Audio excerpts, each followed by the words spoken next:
Hi everybody, it's Paul again from Ballistic Blood Bullets.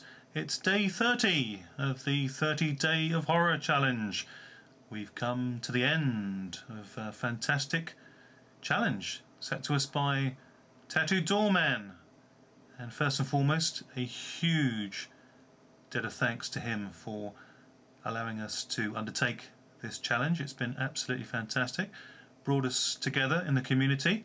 The horror fans and lovers out there, we've all come together, all shared our best films, soundtracks, actors, movies, everything really to do with the horror genre over this period of 30 days, and all really brought together, as I say, thankfully, to our great host Tattooed Doorman. Can't say thank you enough to him. Been absolutely fantastic, really terrific guy, very down to earth. Bring it on again, Tattooed Doorman, whatever else you may have for us to undertake, look forward to it. But I'll put his details below. Anybody that hasn't been following this 30 days of horror, where have you been? You need to check us out. But most importantly, check out Tattooed Doorman. Fantastic guy, as I say. So thank you so very much indeed. Really, really grateful. And thank you to everybody that's entered. Been some fantastic days, a lot of great films, and it's been good getting to know some of you even better and sharing our thoughts and views. Been a wonderful experience. Thank you so much, all of you. Been absolutely fantastic. Anyway, we are here at day 30, and it's our favourite horror film. And my horror film is an easy choice for me. It's the film that I've watched the most, not just horror, in any genre. And that film, of course, is Zombie Flesh Eaters, Lucio Fulci's iconic chunk blower, gore galore, zombies, fantastic, 1979 film, Italian production from the European greats of horror cinema, and from one of the best Italian horror filmmakers of all time, Mr. Lucio Fulci. Not much more I can say about this film really. As I say, it's a film that I've watched to death, will continue to watch, still find something new in it every time I see it, just enthralls me. The film just races along at a cracking pace, never a dull moment, everything to look forward to, knowing it so well. From the music, to the acting, to the stars that are in it, to the zombies, to the island setting, to the Caribbean backdrop. Absolutely fantastic film. I really, truly love this film to death. Ha ha! Just want to share some of the information regarding it. It's important to me that there's so many good stars in this film. They all deserve credit. As I say, directed by Lucio Fulci, and it stars Richard Johnson, Ian McCulloch, Tisa Farrow, Al Cliver, Auretta Gay, Olga Carlotas, she's Mrs. Maynard, who gets the infamous spike in the eye, which is a fabulous scene. Absolutely wonderful, glorious, gory stuff. We also have Stefania Di Mario, who is somebody who's never really mentioned, and I think that she deserves mention. She is the nurse to Dr. Maynard. You will know her if you've seen the film, and she does a really good performance as his assistant in the movie as well, particularly when things are literally all going to hell. We've got producer Fabrizio De Angelis. We've got the music score by Fabio Frizzi, which is so iconic. It is absolutely brilliant. Anybody who hears this movie just for the first few bars will know which film it's from just by that opening score. Cinematography by Sergio Salvati, and the effects and makeup by Gianetto De Rossi. Absolutely brilliant. The zombies in this are really well done. Not just only with the special effects makeup and the grisliness of the gorehounds coming out of the graves, but the way these zombies, old school, slow fashion, stumble around the island of Atul and creep up on the people and attack them, rip their throats out, just tear into their flesh as true zombies would, with a real hunger for the living tissue. The iconic scenes in the film, of course, mentioned just now, and always revel in this, and that is the eye scene with Olga Carlotas, Mrs. Maynard, gets her head pulled through a door by a zombie towards a splinter. The spike goes into her eye and rips through into it, into her skull. Deliciously brilliant stuff. Absolutely superb.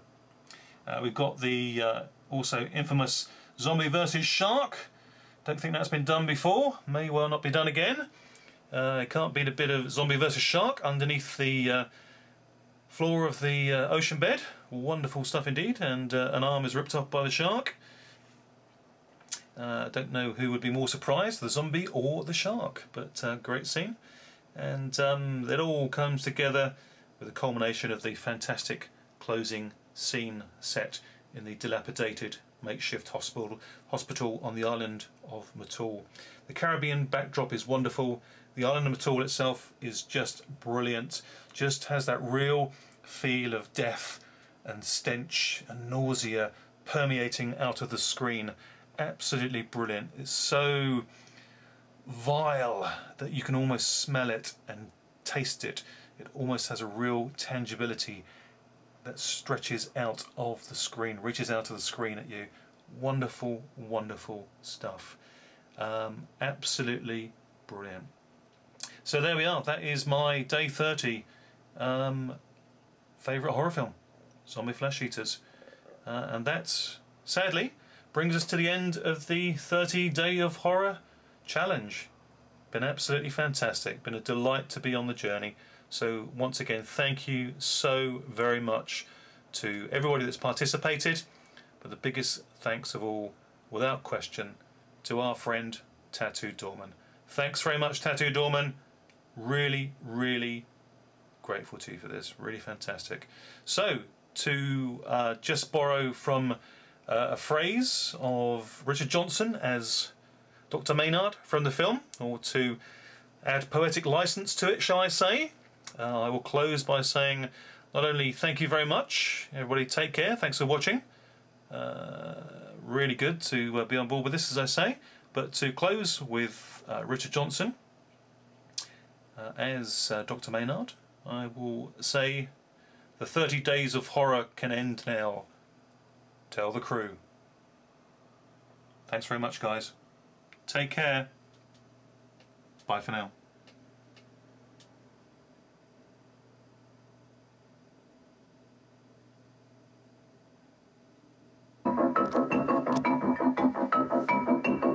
Ahoy there! This is the Harbor Patrol. Anyone on board? Yes, it looks abandoned.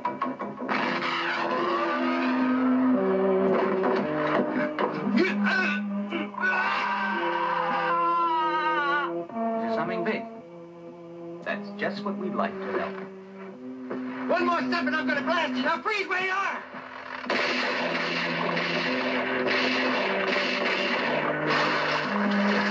Yes, it's my father's boat.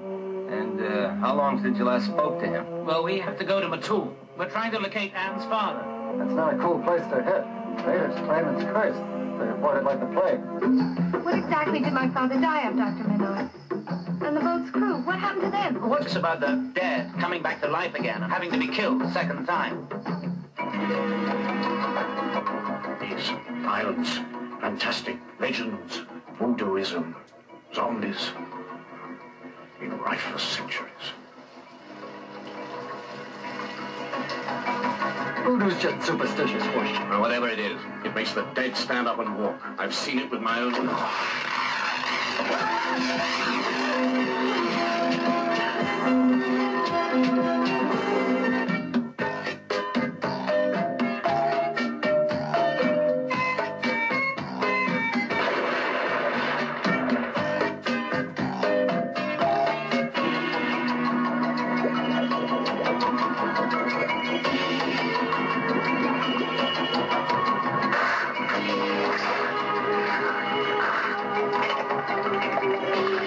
father of my father always said, when the earth spit out the dead, they will come back to suck the blood from the living. I'm so scared we're not going to make it off this island.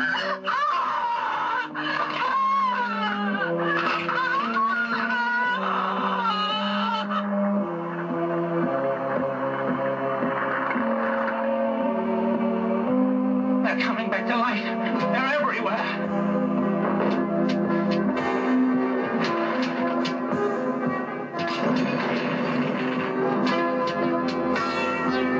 Whatever it is, it makes the dead stand up and walk.